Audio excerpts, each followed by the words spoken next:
Ladies and gentlemen, the Brit Pack is back. It is show number 44 of the MMA podcast that brings you fighting talk with a distinctly British flavour. And I'm delighted to say that after flying solo last week, recording like a sad, lonely man in a pub, I'm now joined once again by my sparring partner, podcasting compadre and all-round good egg, Mr. Chamatkar Sandhu. How are you, buddy? Good to have you back. I'm glad to be back. Yeah, I kind of wanted to skip out on the whole Mayweather-McGregor talk from last week because, let's face it, everyone's talking about it, and we're going to have plenty to dissect over the coming 10 weeks or so. So I thought I'd let you take that one solo. But no, it's good to be back. I'm actually in quite a bit of discomfort and pain. I jacked my back up at the gym yesterday. So I've got like an ice pack. I've got a hot water bottle. Doing a lot of hot cold therapy, got some deep heat going on, and a lot of painkillers. So happy days, mate. Happy days. Have you noticed it's only people who are trying to get fit who get injured? Have you noticed that? It's horrible. I'm a fat, lazy man, and I haven't been injured in ages. I need to revert back to the Simon Hare, John Morgan, lifestyle plan, and I'll be just fine, mate. In all seriousness, I do need to get my fat ass down the gym, but not now, because we've got a podcast to record, and boy, have we got some stuff to talk about on this week's show. We're going to try and keep it brief, but we had two shows this weekend, a bit of a double header this weekend. Bellator NYC / Bellator 180 went down at the Mecca, Madison Square Garden this weekend. Now, if you're a Brit and you managed to watch this, congratulations. There was a little bit of effort involved. But I think we were rewarded with plenty of talking points. So we will talk about that. We'll answer a couple of listener questions for you. And then we will talk about what happened last night in Oklahoma City, Oklahoma. UFC Fight Night 112. What on paper looked like a pretty lightweight fight card. Delivered some remarkable moments. We will talk about that as well. Then we will get ourselves out of here and try and enjoy a bit more of this incredible sun that we've been having here in the UK. Because we've got a gap weekend next weekend. So we'll get this out the way. Then we've got the long run-up to International Fight Week. But Sandhu, let's kick things right off. Madison Square Garden. This was really Bellator's biggest coming-out party to date. They've done what they've called tentpole shows in the past. They did that Dynamite show, didn't they, where they had kickboxing and MMA in the same arena. They've done big shows over here. They've done big shows in the States. This was the biggest one they'd ever done.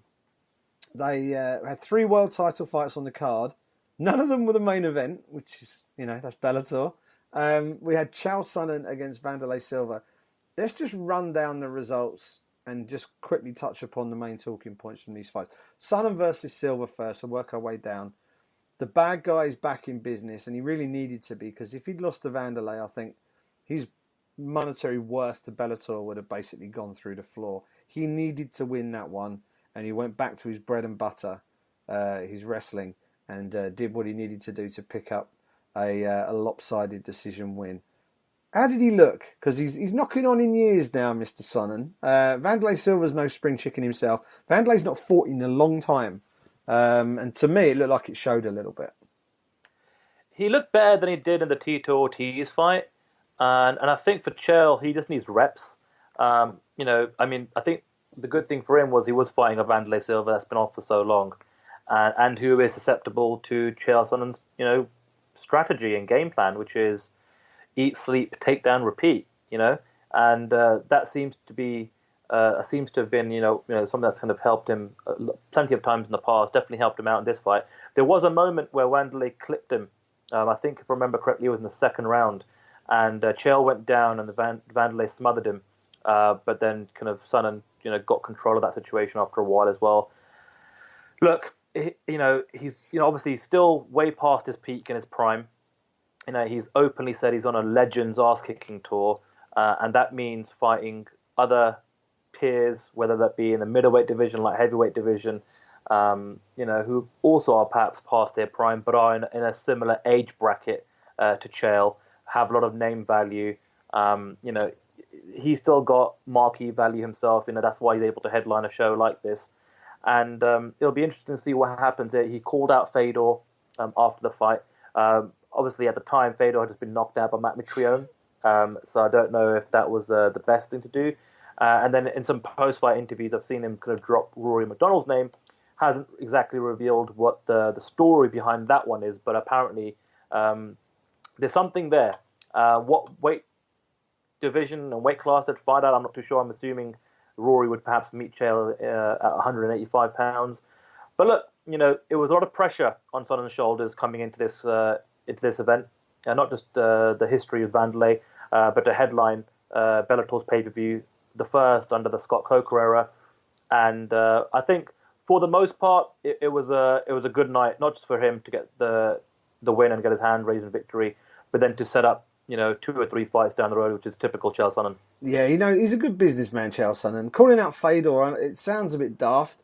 Fedor getting knocked out and then being called out by Chael. That actually makes sense as a matchup, though, from a sort of an age perspective, and two aging stars. It's a fight that you could imagine Chael doing a good job of selling. Fedor, he can't have many fights left now. He can't keep getting knocked out. So I think Chael would be a fight that is a relatively low-risk fight for him. I don't think Chael's going to knock him out. So that may well appeal. Chael doesn't go in there and starch guys. So against Fedor, that might be an interesting one. I wouldn't mind seeing that. Talking about that co-main, which it was kind of a double main event, wasn't it? Matt Mitrione knocking out Fedor Emelianenko. We nearly saw a double knockout. We don't see them too often in MMA. But it was kind of comical. They both landed stiff right hands on each other at exactly the same time, sat each other down in the octagon. And for a split second there, everyone was like, oh my God, they've just knocked each other out. Mitrione recovered best and ended up going on to finish the fight decisively. For Mitrione, I guess it's just about going in there and just cleaning out that heavyweight division. But for Fedor, other than Chael, can you see him really sticking around for anything else? Is there much else out there for him in Bellator? Maybe Vanderlei even. Yeah, maybe. I mean, he's got 1 fight left on his contract, and I've got the feeling that Scott Coker and Bellator are going to utilize him one more time, if he wants to. I can see them doing it. I don't know who against. Vanderlei Silva's an option. Who knows? Maybe they can, bring old Mirko Cro Cop out for a retirement as well. That seems to be make it happen. Make it happen. Bellator's kind of MO, but I can see them definitely using him one more time. Listen, Chael and Fedor on paper, it'll definitely get a lot of headlines. It's a kind of fight that perhaps can headline a big show and spike like a tentpole event you mentioned earlier on. Or if they want to go back to pay-per-view, that's definitely one that would be on a pay-per-view worthy card for Bellator, I suppose. And we'll see what happens, I suppose, with Fedor. Yeah, they were the two main event fights. So, as I say, I think they were billed as a double main event, which was a little bit strange because we actually had 3 world championship fights on the card. Brent Primus taking on Michael Chandler, the defending Bellator lightweight champ, and taking the belt off him in rather bizarre circumstances. It was officially a TKO victory on the cards, if you like, but it was via doctor stoppage. There was something weird happened halfway through that fight. Chandler seemed to turn his ankle over, and I've done that playing football, where you sort of you sort of roll the outside of your ankle, and I had a tendency to do that with my left ankle when I was playing football, but it looked pretty serious. I don't know if there's any breaks or anything. I don't know if anything that serious has happened, but it clearly left Chandler basically fighting on one leg, and the doctor in the end decided he was gonna call an end to the fight. And there was a bit of a comical moment just beforehand where Chandler got off his stool to sort of try and rouse the crowd and say, "Look, I'm good to go." Unfortunately, his cornerman removed the stool, and then Chandler went to sit down again and ended up falling straight on his ass. And it was a bit of a comical moment, not for Michael Chandler, it wasn't, who ended up being embarrassed and losing his belt in one night. Is Brent Primus a legit champion now, Sandhu, or was he just a victim of fortunate circumstances, do you think? Well, here's the thing, right? When Michael Chandler first rolled on his ankle, it was to, evade and get out of the way of a Brent Primus strike. If I remember correctly, it was a leg kick that Primus was throwing, which kind of jolted Chandler to kind of move back. And when he did that, he rolled on his ankle. So it was a cause of premise that kind of led to the actual injury itself. Obviously, it would have been interesting to see how things would have played out had Chandler not, unfortunately, kind of hurt his ankle there. And I'm sure, I think even post-fight, immediately both men were like, yep, we're going to do it again. We're going to have a rematch. And I think that's going to probably be the right call here. And we'll, hopefully then we can see what would happen if an unfortunate incident like that doesn't take place. And it was just a bit of a freak situation because, this was one of the title fights that did make it into the pay-per-view portion of the overall event in Madison Square Garden. And it just kind of played into, I know we're going to get into it in a bit, it just played into one of the fights on the card that just had a very strange outcome. And initially the referee, like you said, called for a timeout, which was a mistake. I mean, if he was going to stop the fight, then it would have been an instant, TKO. But he called a timeout to have a look at the ankle and see what was going on there, and which was a mistake. And then, yeah, you're right. When Chandler got up, just to kind of prove that he could stand and continue to fight, when he attempted to sit back down and the stool had been removed, I'm assuming the referee thought that he had buckled under that ankle and has fallen over again. And that's the moment that he started to wave it off. So a comedy of errors, really unfortunate for Chandler. Again, a homegrown talent of Bellator, a champion. It was a big night and a big moment for him, and it didn't go his way whatsoever.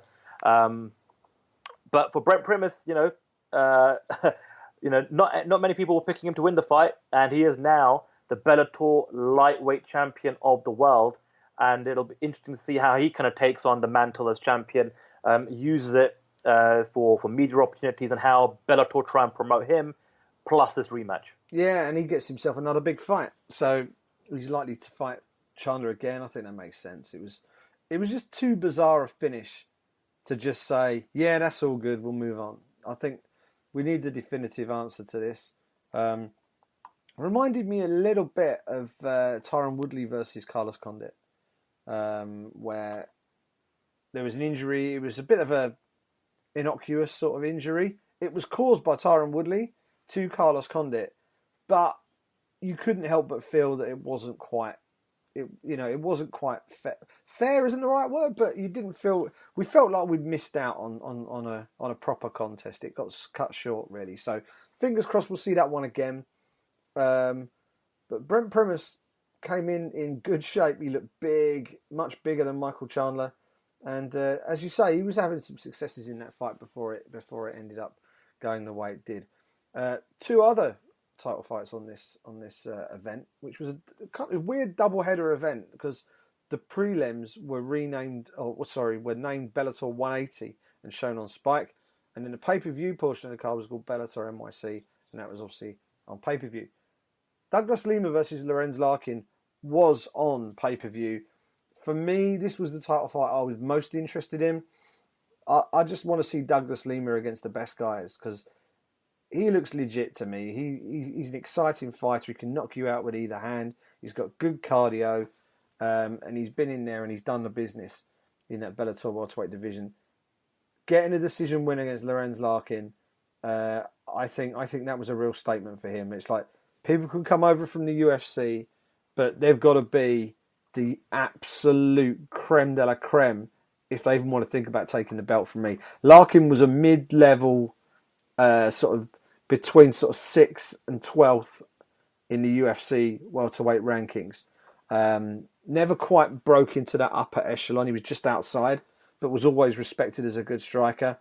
And some people thought he could go in there and outstrike Douglas Lima. Nope. Douglas Lima got the better of him, picked up that decision win. How impressed were you with Douglas Lima, Sandhu? Very impressed. I've always been impressed with Lima. I think the last couple of years especially, he's really kind of gone up a few levels as well. And I think now that he's the champion, he's starting to get into these big fights under the Scott Coker era. I think a lot of people are starting to see that as well. He's someone I'm sure the UFC would love to have as an addition to their 170-pound weight class. But Bellator have got him. I scored the fight in his favour. I gave him rounds 1, 2, and 3. Lorenz came back strong in the 4th and 5th round, but I really felt like he needed a finish to get the job done. I saw a few of the scorecards out there with our friends in the MMA media bubble that some scored it a draw, One or two scored it for Lorenz Larkin. I definitely scored it for Lima. I was kind of confident with that. And and even for Lorenz, again, this was a fight after quite some time of being on the shelf just due to some of the contract situations he was going through with the UFC and then testing free agency. And to come in straight away, right off the bat, against Douglas Lima, who has been fighting fairly consistently over the last couple of years, was always going to be a tall order. I was expecting a little bit more from the fight overall. I wouldn't go as far as to say that I was underwhelmed by the 5-round affair, but I was just expecting a little bit more, and I think that was probably more from Lorenz's side. I was expecting a little bit more explosiveness, but he just didn't have the answer to the questions that Lima was asking. And now we're going to get Douglas Lima versus Rory McDonald, which is going to be amazing. That's a stellar fight. It'll be a 5-rounder for the title, and I'm assuming Bellator will probably want to take that fight to Canada at some point at the back end of this year, which would make a hell of a lot of sense. But yeah, in terms of the night for itself, Douglas Lima, one of the Brazilian champions of Bellator, getting another great victory under his belt. Yeah, it's a good point about the Canadian show. They've got Julia Budd, who's, I think, their featherweight champion. She's Canadian. They've just signed Valerie Letourneau, who is Canadian, although unfortunately when she was interviewed on the Bellator broadcast, told the watching public how much she was looking forward to making her UFC debut, which was unfortunate because she has already had her UFC debut. But there you go. She's now in the Bellator family, and she could well end up featuring on a Canadian card if indeed they do that. But yeah, Douglas Lima versus Rory Mack is probably the best fight you can make at 170 right now in that Bellator welterweight division. And who knows, maybe Michael Venom Page might find himself up there in the next 8 to 12 months. Let's hope so from a British perspective.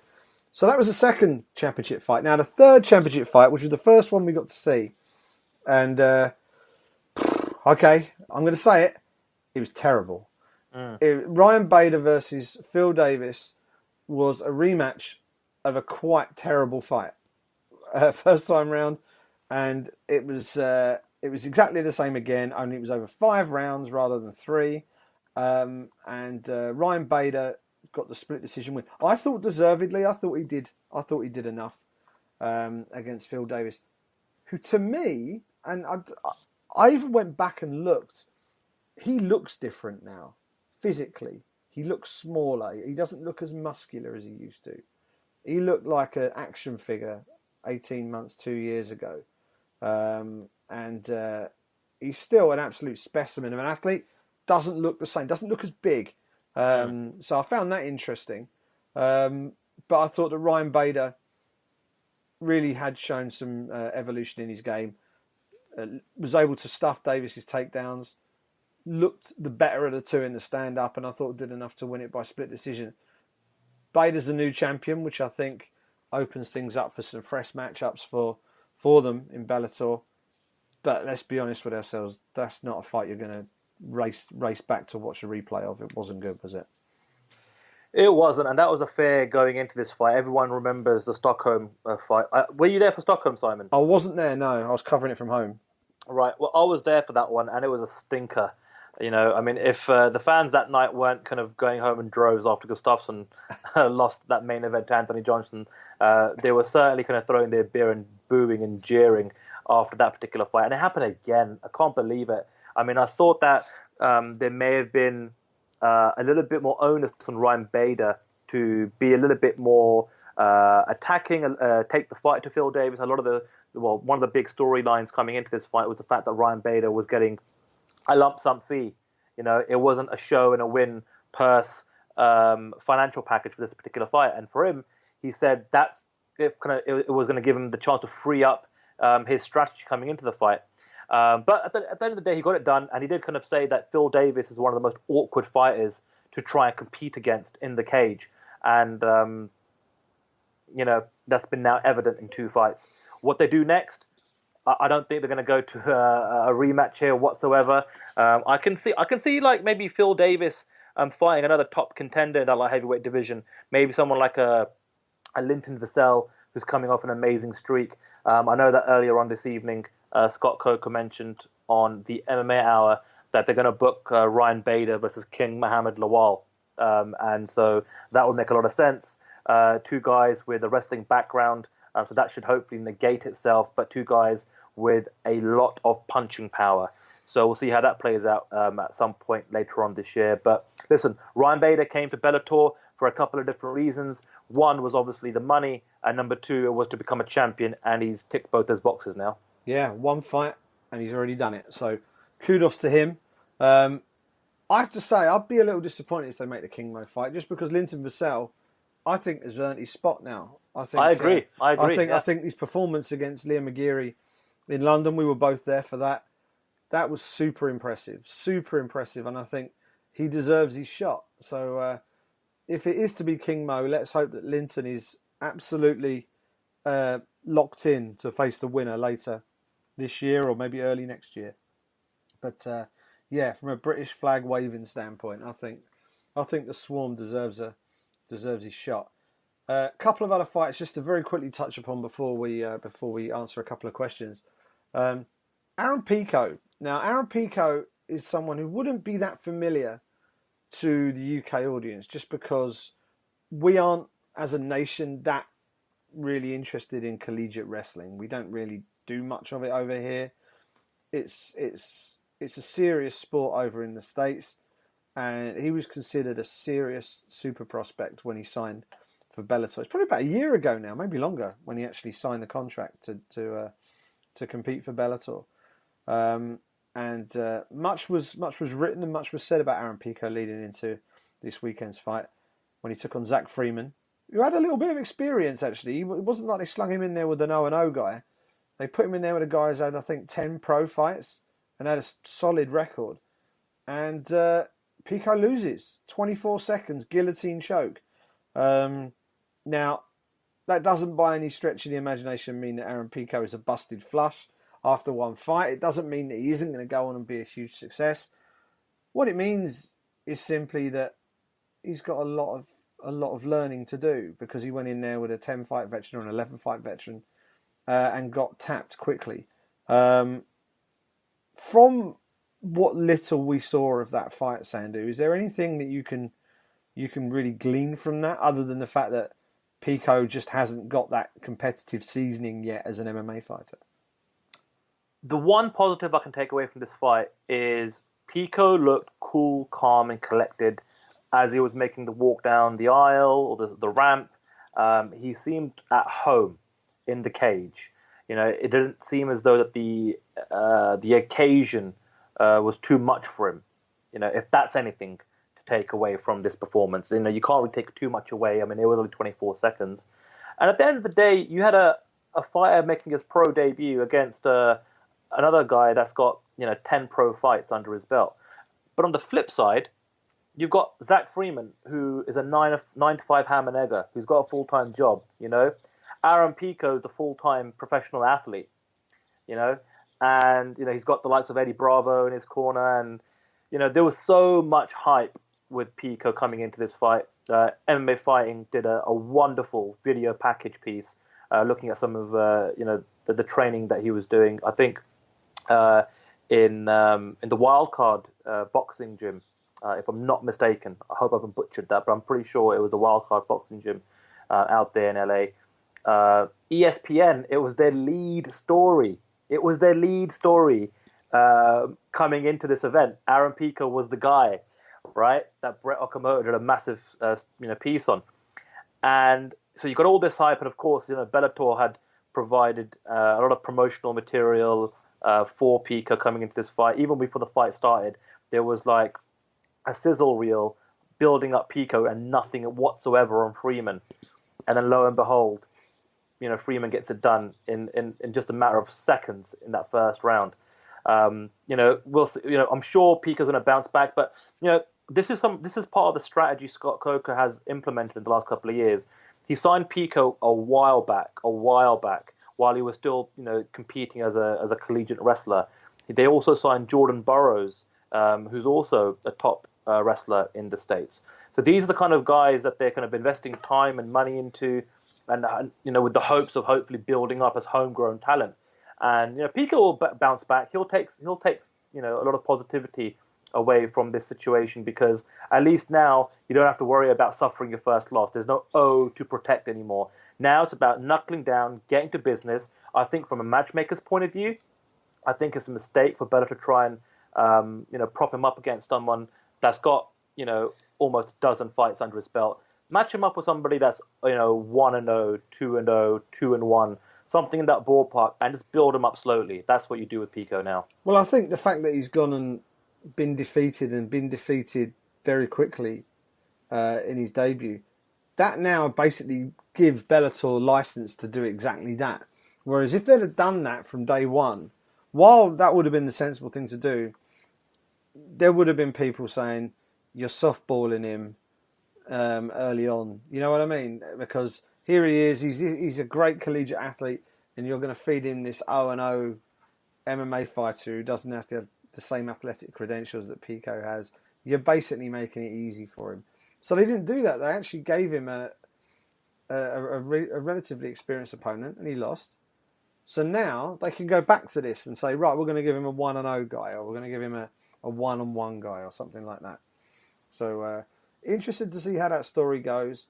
I don't for a minute think that that's going to be a massive blotch on his record going forward. I think, if anything, it should take the shackles off a little bit, and the expectation levels might get reduced a little bit, which hopefully will help him. We had two other fights that I very quickly wanted to touch on. We'll quickly Heather Hardy against Alice Yauga. Heather Hardy, a pro boxer. I think she's got an international title, WBC international title. So it's not world championship level, but it's certainly a respected level of boxing. Took on Alice Yauga, who I thought showed quite well in the fight. I thought she did pretty well. Very competitive. And Hardy got the TKO with just like 7 seconds remaining in the bout. But she was exciting to watch. Pretty rough around the edges, I think, from an MMA standpoint. Interest. I think, there's another person that you can imagine Bellator getting a little bit behind, just because she's got that boxing crossover background. She's promoted by Luda Bella, who seemed quite happy to allow her to fight in between boxing matches to make some more money. But, boxing and MMA, it's a bit of a hot topic right now. Would you consider that a success? I thought it wasn't a bad debut. 100% a success. She was making her pro MMA debut. She won. She's now got a record of 20-0 as a boxer, undefeated. She's now 1-0 in MMA. And again, it was a big stage. It's Madison Square Garden, right? It's the biggest event in Bellator history, the biggest event under the Scott Coker era. And you mentioned Luda Bella. He did mention in a couple of interviews that he's going to be working a lot with Bellator moving forward. And it's not just for Heather Hardy. He's got 2 or 3 other girls, in his kind of camp or roster, if you will, that could be making the transition from boxing to MMA. And, look, Bellator got to start building out this flyweight division, right? And, Heather Hardy had a great story coming in to New York, and she's got a hand raised in victory. She can spend more time rounding out her game, and you just build her up slowly. You put her up against, like we were talking about Aaron Pico, same thing with Heather Hardy. Even though she's got this fantastic skill set as a boxer, she needs to figure out the wrestling and the jiu-jitsu and the kickboxing and what have you. So, honestly, that was a home run, I thought, for Heather Hardy. And she put on a display, against Yauga, who was really super, super tough, and I think gave a good account of herself. But it was good for Hardy to get a full 15 minutes in. Absolutely. In the cage, in that environment. Instead of just, she could have knocked Yauga out within 15 seconds, which would have been nice and spectacular, but she wouldn't have been able to kind of really kind of feel out all the process and the train that she's put in. So I think that was a home run for Hardy there. Yeah, I totally agree. And she comes across really well in interviews as well. I thought she gave she gave some great pre-fight interviews, but gave a really good post-fight interview as well. And I think she said something like, I think I'm in love, as in she's fallen in love with the sport of MMA, and she comes across as a bit of a character, and characters in this sport are what people tune in to watch. So she could be one to watch as Bellator look to develop that flyweight division. Final fight to talk about on this Bellator card: and it's one that a lot of people on this side of the pond were tuning in specifically to watch. James Gallagher defeating Shinzo Machida, rear naked choke, and it was like shelling peas. He could not. He made it look easy. That's the best compliment I can give him. You know, he's still incredibly young. He stepped in there with a 40, I think it's 41, 42, Shinzo Machida. Highly experienced. Obviously, he's trained with some decent people, Lyoto being one of them. So you'd expect him to have a certain amount of, skill set in his locker. But Gallagher just went in there and completely dusted him. I thought he looked really, really calm, really composed. Just went about his business and made it look easy. And it looks as if the AJ McKee fight might be next for him. And that's a fight that I know the pair of us have spoken about. Maybe not on this show, but certainly when we've been on the road, we've chatted about it. That's a fight that I think is the natural progression. We've got two hot prospects at featherweight. There's got a little bit of heat between them. And it looks as if now is the moment to push them both towards one another. And then from that, you've got yourselves a contender. But James Gallagher, super, super impressive.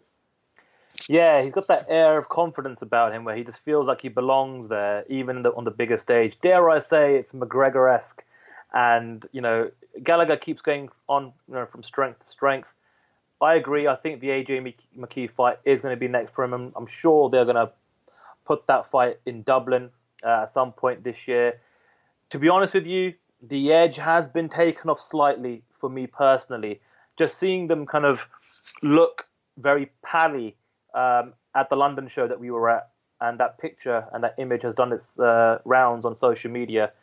It just kind of makes you think, well, is this just a little scripted? Are they just kind of, I always say it's a pro wrestling term, but you never ever break kayfabe. You never ever do it. And I felt like that if it was planned and not organic, that they've kind of shown their cards. Still, that aside, we've lived so deep in our MMA bubble. Maybe that image hasn't gone mainstream, and maybe there's a lot of people out there that are still buying into this rivalry. So if they do put the fight on together, maybe we'll see how it plays out. Maybe they'll reignite the fire that I felt like they really, really had before that London card. But that is definitely competitively a very, very interesting fight, because I do rate AJ McKee as a top talent and somebody people should definitely be giving a lot of time to and paying attention to. So yeah, but as far as this past weekend goes, a great night for James Gallagher. Absolutely, and I agree with you completely about that potential matchup with AJ McKee. I think the salesmanship and all the rest of it, that's all well and good, but what I want to see is what happens when they actually fight, because we've got two top prospects here who they've both got the ability to go all the way. They're both still quite young. They both come from good camps, and it's just a fight I want to see. It's just a fight I want to see. I think hopefully it's one that we'll see on this side of the pond. Makes sense to do it in Dublin, doesn't it? So maybe we'll get that on this side of the pond in the back half of this year. Let's hope so. If you were going to grade the overall event, Bellator NYC and Bellator 180, clump it together into one show, you're going to give it the old headmaster's grade. What would you give it, Sandhu? I think I'd give it a solid 7 out of 10. Yeah. Or if I was going to give you a high school grade, then perhaps something like a C+. Yeah. I think it was fun. I think it was value for money, right? In terms of overall entertainment.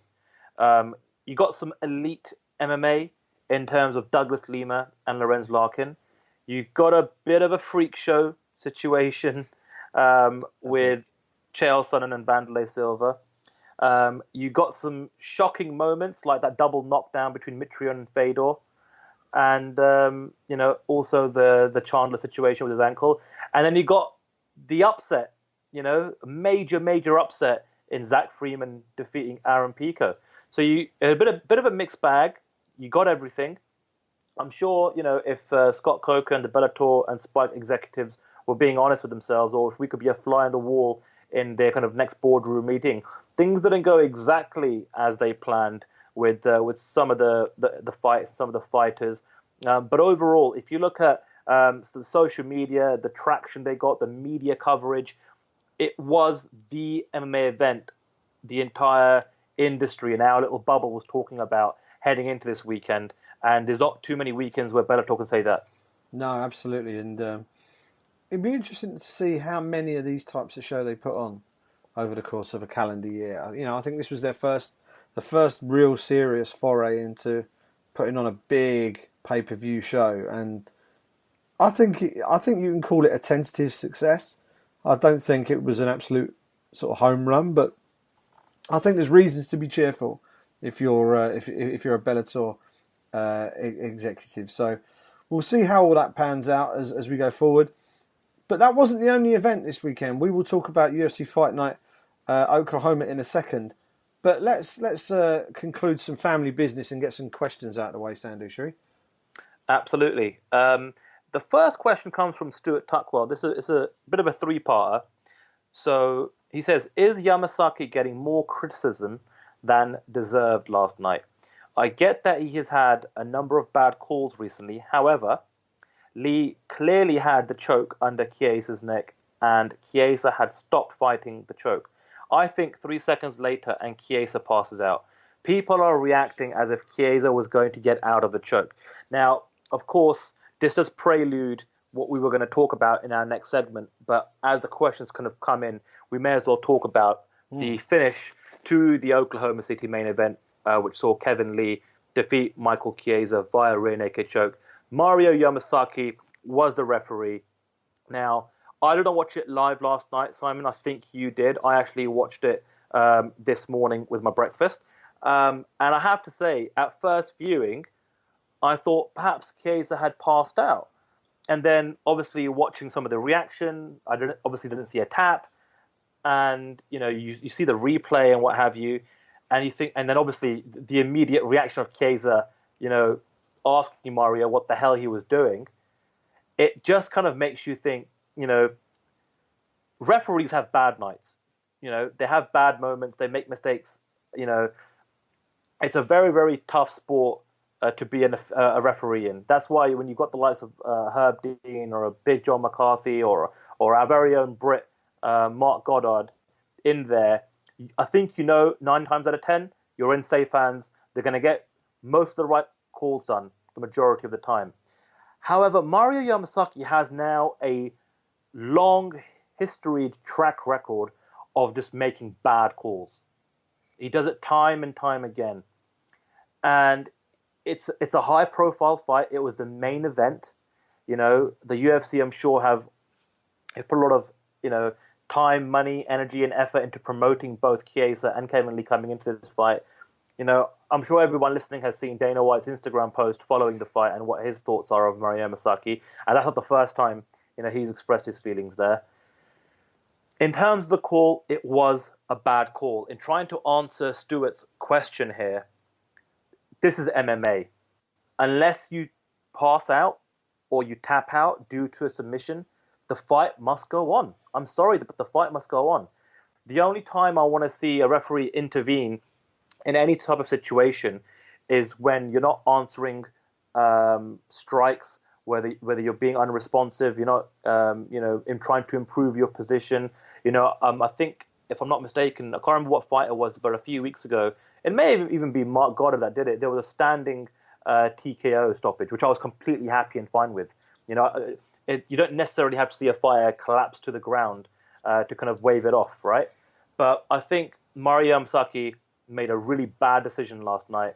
And not only did he almost steal a moment from Kevin Lee, because I think Kevin Lee, the choke was in tight. And I think, 3 or 4 more seconds and Chiesa would have, passed out. Or at least tapped out. But you just don't know. We just don't know now, do we? Maybe Chiesa could have, fought out for a little bit longer. Who knows? But in terms of answering the question again, in terms of people reacting if Chiesa was going to get out of the choke, Stuart, we just don't know. And that's why you love MMA, because you want to see things go all the way until you get a decisive conclusion. And a decisive conclusion in that particular situation, that position, when you've got a rear naked choke on your opponent, is either they go limp and they pass out, or they tap out. That's the only way the fight should have ended, and that's not the way the fight ended last night. Yeah, that's basically it. Mario just jumped the gun. I think he was of the view that, probably the same view that most of us watching had at the time, which was Michael Chiesa's done. He's about to tap. He's either going to tap or he's going to go out. And I think what had happened was Chiesa was fighting the choke, and then he stopped fighting the choke. And I don't know whether he'd stopped fighting the choke because he was contemplating the tap, or whether it was because he was entering into sort of blackout territory. But for the sake of another 3 or 4, maybe 5 seconds, then we would have had a definitive result there, I think. And the big question that I have, and I put it out there on Twitter on the night, and it's completely split down the middle, is should there be a rematch? Who should be more upset here? Because obviously when the fight was initially stopped, Chiesa was livid. Kevin Lee was jumping around like he'd won, because he had. Kevin Lee did everything right, but now there's the discussion of him potentially facing Michael Chiesa again, where you think, okay, should he need to do that again? Because, I watched it. I thought he had Michael Chiesa beat. The problem was he didn't definitively beat him because Mario Yamasaki stopped the fight early. And earlier on in the night, and we'll go on and run down the card in a bit, Felice Herrig took on Justine Kish in a strawweight contest. And Felice had Justine in arguably an even worse position. Belly down, back mounted, rear naked choke, in deep. And Dominic Cruz on commentary is like, well, this fight's over. And nobody could quite believe it that Justine Kish was able to withstand the choke for as long as she did, and then, even more remarkably, escape the choke. Now, she was given the opportunity to do that, and she escaped, despite the fact that I venture to suggest that 98% or more of the people who were watching at the time thought, okay, she's done now. But she wasn't done then, because she had the opportunity to somehow get herself out of it. Despite the fact that she looked like she was toast, she managed to get out of it. Michael Chiesa wasn't afforded the same opportunity by Mario Yamasaki. And that's why we have that controversy. Does Kevin Lee have to face him again? Does Michael Chiesa deserve to face him again? If you're Chiesa, you want a rematch. If you're Kevin Lee, you don't want the rematch. And whichever way this goes and whatever happens, someone is going to have to take the bad end of the deal and have to take a half of the deal that really is unfair on them. It's unfair for Chiesa to not have the rematch, but it's unfair on Kevin Lee to have to fight the rematch. So, and this is all because the referee couldn't have waited an extra, probably only 5 seconds, because I think that's all it would have needed. Now, obviously, they get one go at it in there. They don't get replays as they go. They don't get someone in the ear telling them what to do. They are in there on their own and calling it as they see it. Unfortunately, I think Mario got it wrong. It's just a bummer, because it impacts both fighters' careers in a major way going forward. So I don't know. There's no real obvious solution to it, but yeah, just a rank bad call on the night, Sandhu. It was certainly that. Next questions come in from Sonny Dangel. The first question is, who should Bellator sign next? 180 was great, especially with goals. I'm sure he's referring to Mike Goldberg, Ronaldo, Gallagher, Schaub, Hardy, the Stars. Well, look, a quick mention. We didn't actually talk about this in our Bellator segment, but it was the debut of both Mauro Ronaldo and Mike Goldberg, who I thought really elevated the overall presentation of the overall, overall event. And I think moving forward, that's going to be a great pairing in terms of, sharing the stick mic for some desk duty and also the commentary booth as well, alongside Jimmy Smith. In terms of who Bellator should sign next, and I think, look, it's pretty well kind of documented now. Vitor Belfort's got one fight left on his contract. I know he's kind of asking for another 5 or 6 with the UFC. It'll be interesting to see if the UFC do re-up him and re-sign him because he's such a massive draw in Brazil. But we've both spoken to Scott Coker earlier this year, Simon. They've got plans for Brazil. They've got big plans for Brazil. They've already got a ton of fighters that are in that Vitor Belfort age bracket that are considered to be legends, that have been around for a long time, that have got marquee name value. I think if they have the opportunity, and it may not be right now, but it might be later on this year, if Vitor Belfort gets that final fight on his UFC contract out of the way, if they can sign Vitor Belfort, that will do wonders for them in the Brazilian market. I think they've already got, fighters now that they can bring to various markets in the US. They've got fighters now to bring events to Canada. They've got fighters that they can bring events to the UK and Ireland. And if you're looking for international expansion, and Brazil is on the horizon, you've got the Pitbull brothers, you've got Douglas Lima, you've got some homegrown talent there, you've got champions. Now you just need the marquee name value fight that's going to really drive everything home, get the media exposure, get the headlines, get the right broadcast deals, and get eyeballs on your particular product in that market. So that's who I'd be going for next for Bellator. I would add to their 170 division. I think they should re-sign Carl Amasu. Get him before the UFC gets him. He fought in Bellator before. He had a good little run in Bellator. Fought for the title, having won the Bellator welterweight tournament back in 2012, and was stopped on his stool by the doctor after 3 rounds against Ben Askren in a title fight.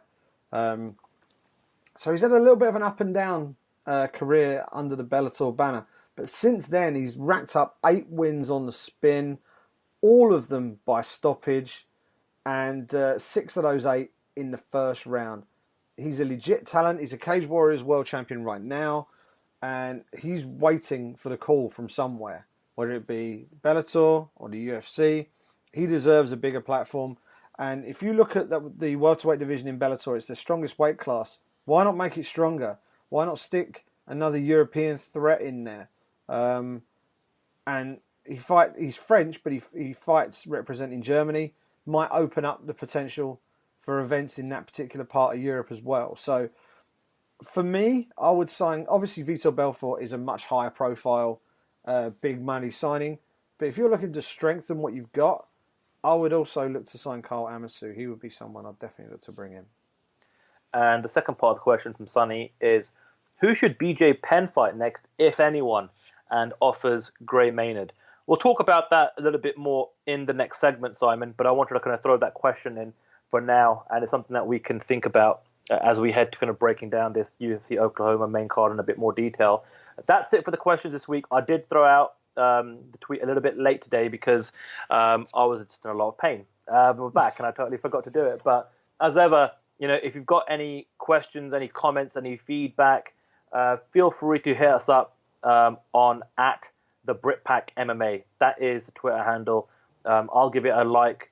That way you'll know that it's been received and I've responded by adding it to the list of questions to be asked in next week's show. Perfect. And we will kick straight on with the second part of the show. UFC Fight Night 112 took place on Sunday night in Oklahoma City, Oklahoma. Kevin Lee, Michael Chiesa. We've pretty much covered that one off now. Controversial, not through the fault of either of the fighters. I thought Chiesa started the fight very well. Kevin Lee fended off Chiesa's early attacks, looked very, very good. And to me, it looked like he had the fight won. And then obviously we now know what happened with the Mario Yamasaki early stoppage.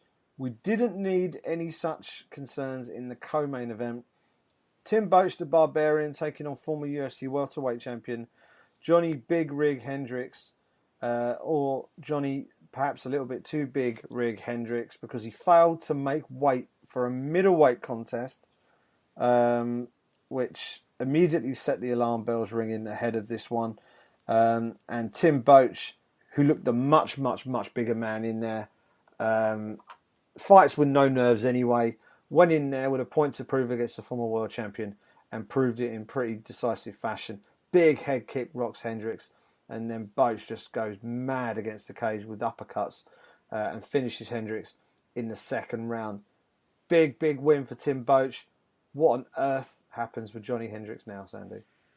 I honestly don't know. It's just been a rough couple of years from him, missing weight, losing fights. He's a shell of a former UFC welterweight champion.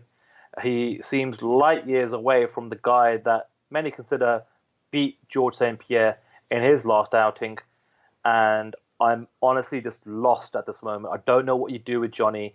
You know, the whole point of him moving up to middleweight was to give him, you know, some extra breathing room to make weight and hit the scales.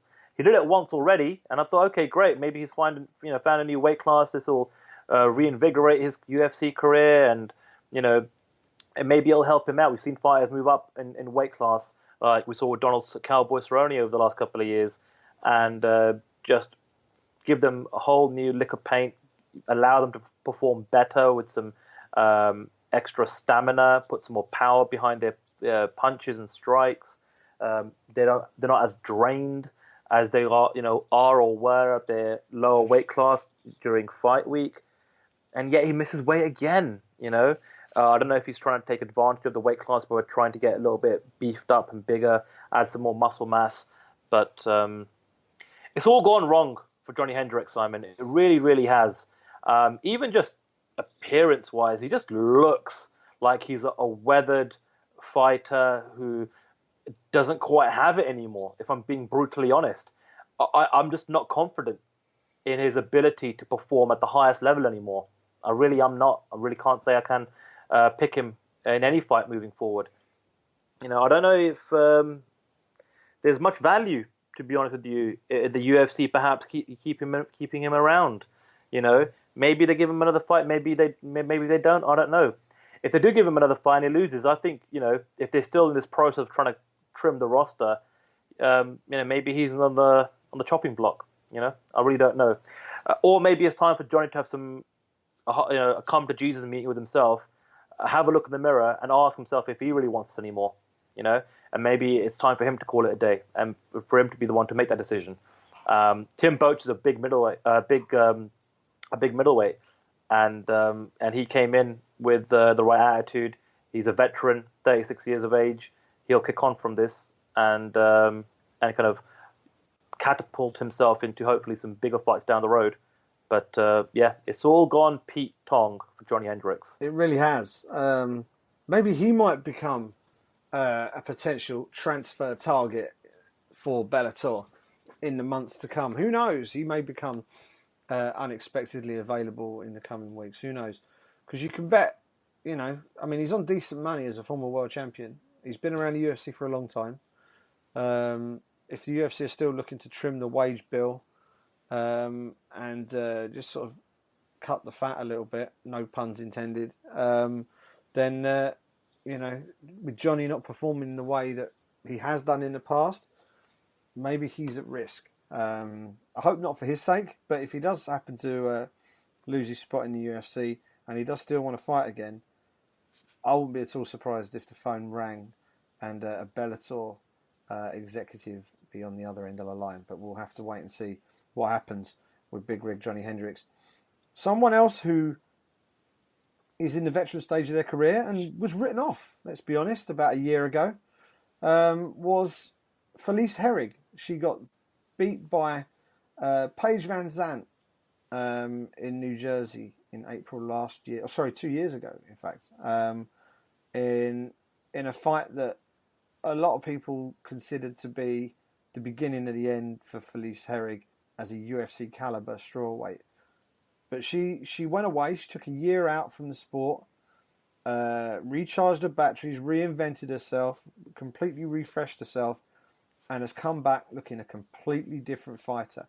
And she now looks like someone who people need to start taking very seriously at 115 pounds. She submitted Kaylin Curran in the first round in her comeback fight in July last year. She followed that up with a win that very few people saw coming, where she outpointed the highly rated Alexa Grasso over 3 rounds in Houston, Texas in February this year. And then she followed it up this weekend with a unanimous decision win over a very, very tough, very, very game, and prior to that fight, undefeated Justine Kish. I was super impressed with Felice Herrig when she beat Alexa Grasso. I was even more impressed with the way she dealt with Justine Kish. She, to me, now looks like she's got a mojo in the UFC, and I'd like to think they'll start booking her against contenders now, because I think she's ready. What did you make of her? Ditto, Simon. I completely agree. I think a lot of people had started to write her off, and I thought a little bit unfairly, because the losses she suffered to Tisha Torres and Paige Van Zandt weren't exactly one-sided beatdowns. I mean, they weren't. She wasn't finished. She lost on points. And she's come back from there, like you said. She's got 3 wins on the bounce now. She's put a nice little streak together. She's still a very marketable fighter, should the UFC choose to put the machine behind. And I think that's one of the talking points coming out of this fight, where she doesn't feel the UFC is doing what they can to help promote her. Perhaps looking at more of the younger fighters on the roster, the likes of Paige Van Zandt, for example. She's into her 30s now. She's been around for a while. Her next outing will be her 20th pro MMA fight. And, sometimes, Simon, fighters, not everything can click right off the bat. Some fighters need to suffer some losses, reevaluate the situation. Maybe it's new training partners, new coaching staff, new gyms, new camps. Maybe it's to kind of look inside the mirror, look at themselves in the mirror, and just figure out whether they still got the fire and the desire to keep on training and change their game and evolve their game. And we've seen that now with Felice. She's really evolved everything. She seems like a much more complete mixed martial artist. Her ground game has gone up leaps and bounds, and I'm actually genuinely excited now to see her come back and fight somebody in the top 5, top 6, top 7, top 8. That's got to be the next step for her. Like with a lot of fights this weekend, apart from Chael Sonnen at the Bellator card, who's always value in that post-fight interview, I didn't see a lot of call-outs for names, hardly at all. There was an opportunity there for Felice to mention a name, but she said in her defense that every time she has tried to call out a name, the UFC goes in the opposite direction. She doesn't really get the fight that she kind of asks for. So that aside, though, very, very impressed with Felice Herring, and it's one of the good, it's one of the feel-good stories of the last 12 months or so, seeing her come back. And it's been a good year for her. Hopefully she can get 1 or 2 more in before the end of the year. Absolutely. And someone who has really burst onto the scene literally in the last 6 weeks is light heavyweight Dominic Reyes.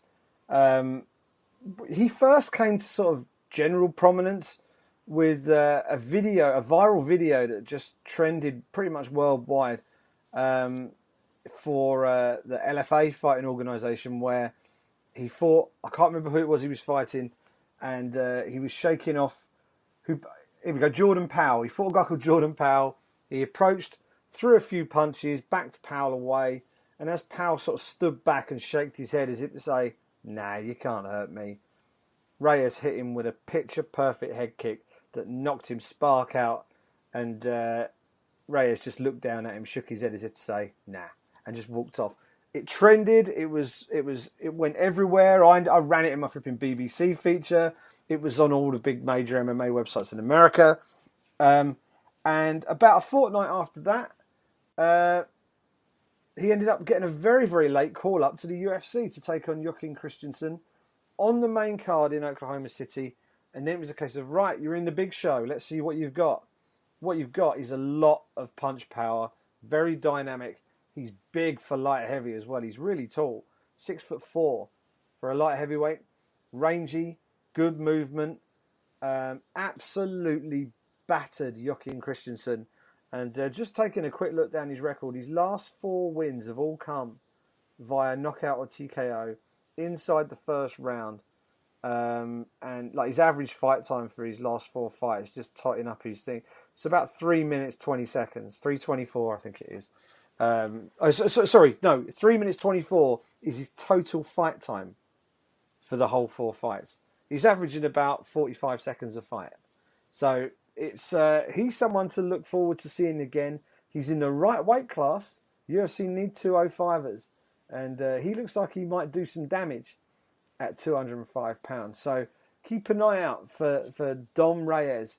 He looked good, Sandhu. Really good. He did. And, we've seen what Volkan Ozdemir has done in a very short amount of time in that UFC light heavyweight division.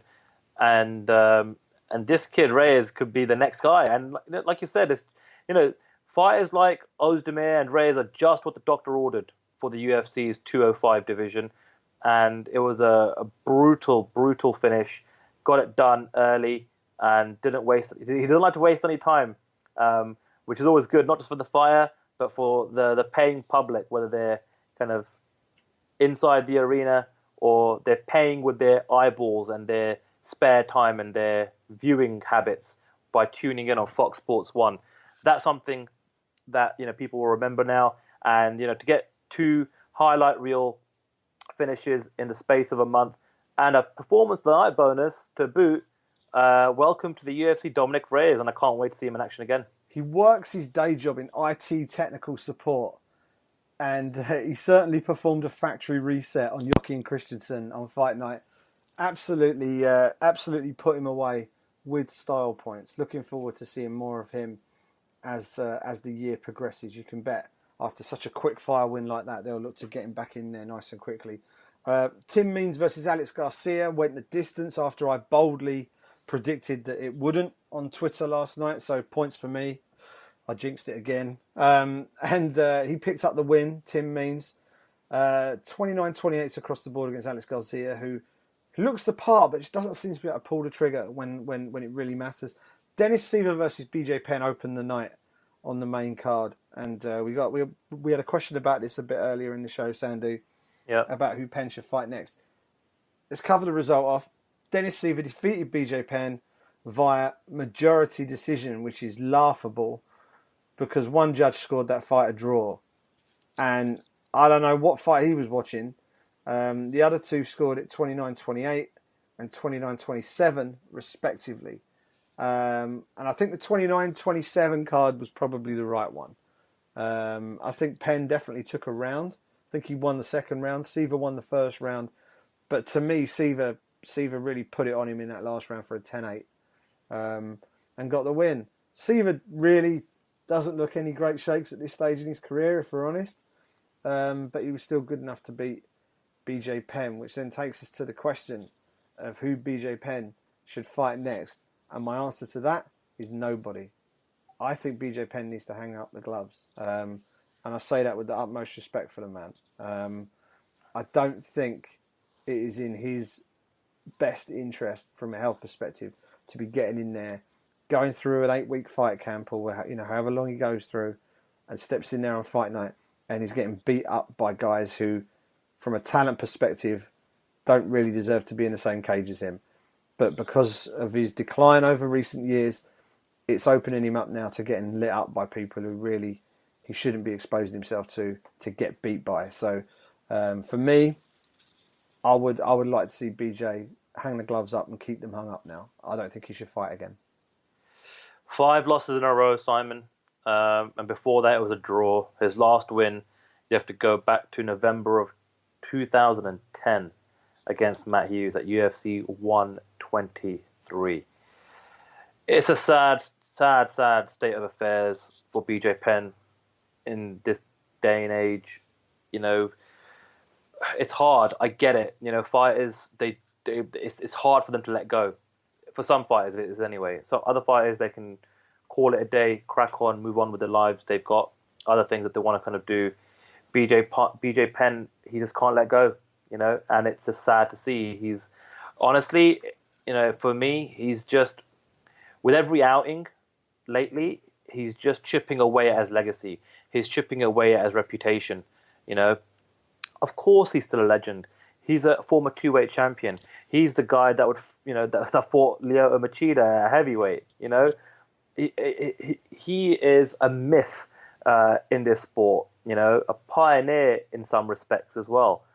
But what he's doing to himself and to his family and to his fan base and just to everyone that covers the sport is just really, really bad. It's negative. There's no positive takeaways you can take from this fight whatsoever. Dennis Siver was coming off a long layoff himself. Now, it was the fight that I thought was a good litmus test just to find out where BJ Penn could be and is in 2017.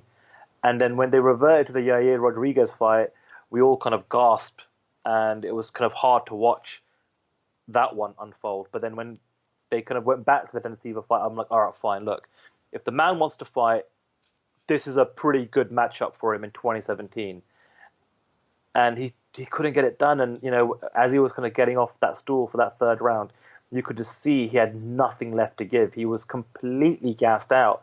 And to be honest with you, if Dennis Siver hadn't been so inactive over the last couple of years, and if he was a little bit more, sharper and a bit more well-rounded, like he has been in some of his previous outings himself, I'm sure he would have put BJ Penn away. I don't want to see him fight again. I don't even want to hear a name from anyone for BJ Penn. I just want him to hang it up. It's crazy because you've got all this momentum coming in for perhaps an event in Hawaii. Now you've got Max Holloway, as the champion, and you can bet your bottom dollar that if that actually happens, the very first phone call that Dana White's going to get is going to be from BJ Penn saying, just get me a fight, get me anybody. I have to be a part of that very first event in Hawaii, even if it's somewhere on the main card or on the headline, the prelims, somewhere on that card. It's I don't know what to do, Simon. I'm throwing my hands up in the air, that everyone listening right now can't see, but it's super frustrating. It's hard to stomach. It's hard to watch. I don't want to see it anymore. Yet, I guess we might. And that's a sad thing to say. I guess we probably will. I guarantee you BJ Penn will take a couple of weeks off and say, hey, I actually had a pretty good second round against Siver, and with a few adjustments here and there, I should have won that fight.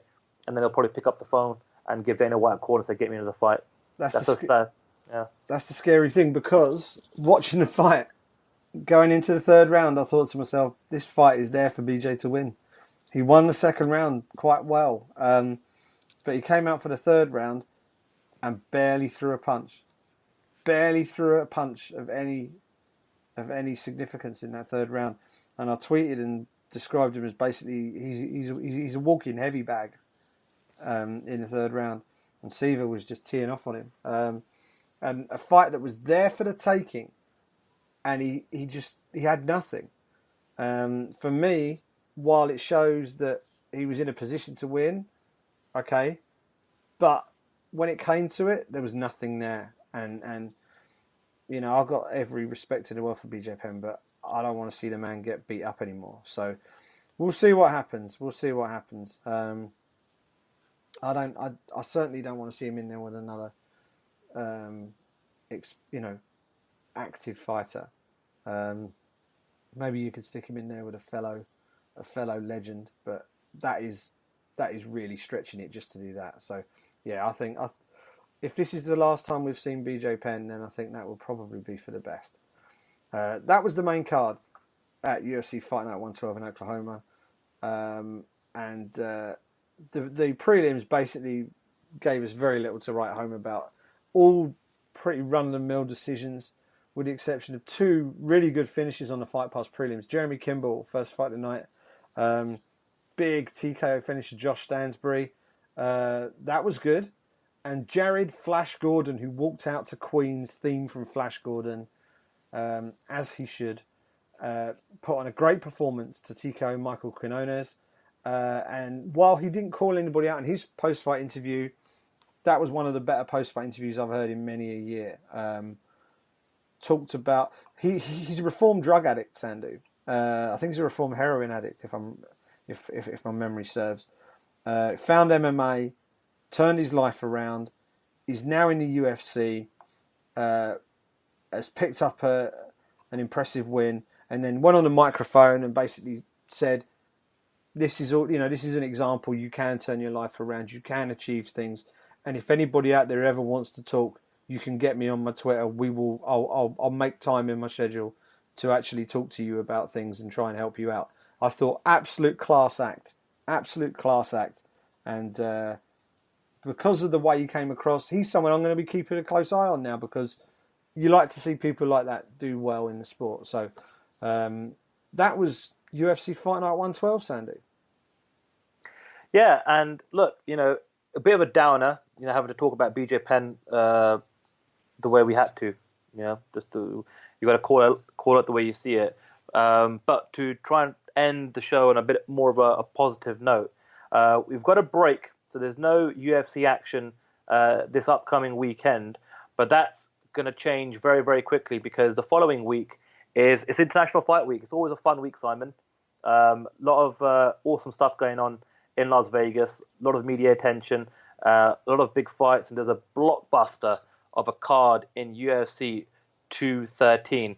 And, perhaps we'll preview it next week, perhaps we'll wait until the following week. But then in the month of July, we've got the UFC coming back to Europe with their return to Glasgow. So, we're going to have a week break, but then we're going to have, I think, it's something like 7 or 8 weeks on the trot with non-stop UFC action. So there's going to be plenty to discuss and just talk about, and I'm sure there'll be a few Mayweather-McGregor updates along the way as well to boot. It's going to be busy. It is going to be busy. So, with that in mind, do make sure you follow us on social media.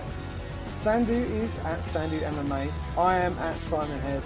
And the show is at the Brit MMA. Subscribe to the podcast. For the love of God, subscribe to the podcast. Apple Podcasts, Stitcher, Acast, and SoundCloud are the places to find us.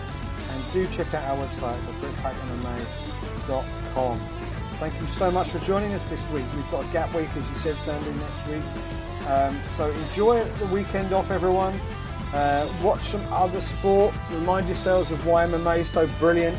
Come back fresh, and we'll come storming back as we look ahead to International Fight Week. So, for now.